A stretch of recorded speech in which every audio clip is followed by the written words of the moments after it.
Il y avait un lien profond entre le monde de la fête et les homosexuels, qui étaient des homosexuels festifs, et qui n'étaient pas revendicatifs. Ils ne revendiquaient rien. J'en connais encore beaucoup aujourd'hui qui ont vieilli. Ils n'ont jamais demandé le mariage. Ils étaient différents et tenaient à le rester. Ils avaient une pratique de leur homosexualité qui était un peu toujours avec la conscience d'être un peu différent, voire anormal, avec une certaine souffrance. Car je fais remarquer que l'homosexualité n'est pas un choix de consommateur. Ça vous tombe dessus. C'est pour ça que moi, je ne peux pas... c'est la limite à l'homophobie. Un jeune adolescent découvre dans la douleur qu'il n'est pas attiré par les femmes. C'est un chemin de croix pour lui, parce qu'il va être jeté dans une marginalité, ça va être un problème avec ses parents, sa vie, etc. Mais ce qu'il faut admettre, c'est qu'il ne choisit pas d'un seul coup par perversité d'être excité par un homme plutôt que par une femme. Il découvre de lui-même, dans une souffrance préadolescente et souvent un silence, une souffrance et un silence, qu'il est attiré par son copain et pas par la sœur de son copain. Et c'est en général un drame intime. Et tout ça est nié aujourd'hui par ces connards de l'homosexualité militante contemporaine qui vous font passer ça pour un choix individuel de consommation. Or, en réalité, l'homosexualité vous tombe dessus, vous découvrez que vous êtes homosexuel et vous n'avez pas le choix. Alors à l'époque, on disait que ça pouvait être éduqué, etc. J'y crois pas tant que ça, et c'est un peu dur.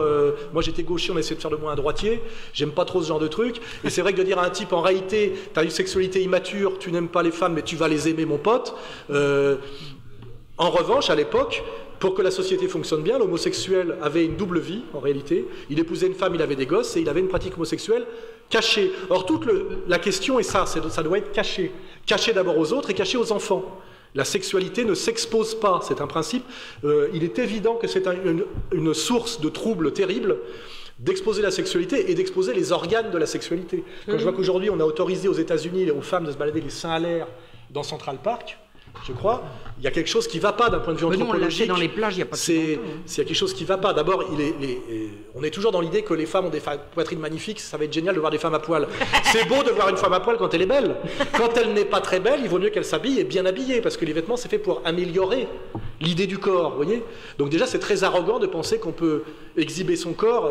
Pour un type et une fille bien foutus, il y en a beaucoup, on préférait qu'ils ne se montrent pas trop, vous voyez.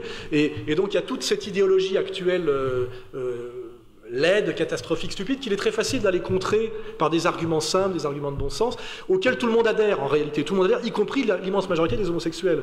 C'est un milieu que je connais bien parce que j'ai beaucoup pratiqué la nuit, j'ai travaillé dans la mode, etc.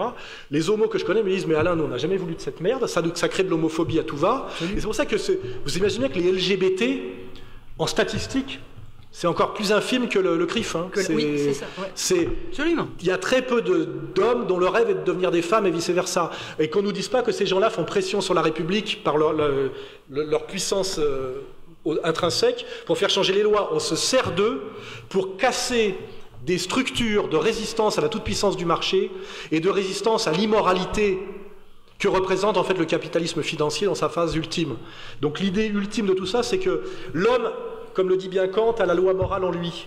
Et que cette loi morale est un frein, non pas à la sexualité, mais est un frein à la dérive maximale du capital, qui est l'exploitation de l'homme par l'homme de façon absolument éhontée et obscène. Et que les détenteurs du capital savent que s'ils veulent pouvoir aller au-delà dans l'expansion de cette logique interne, et aussi dans la soumission des peuples à cette logique qui fondent leur domination, il faut qu'ils cassent des barrières de résistance. Et pour casser ces barrières de résistance, effectivement, il faut démoraliser l'homme. Il faut le démoraliser, c'est-à-dire lui enlever tout espoir d'une société alternative, donc faire du libéralisme l'horizon indépassable de notre temps.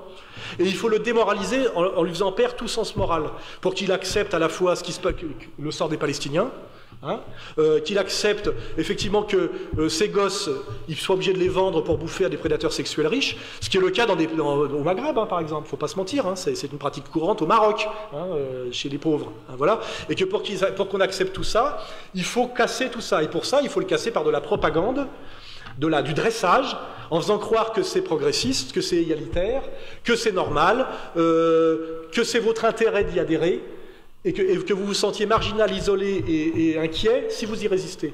Et c'est ça qu'on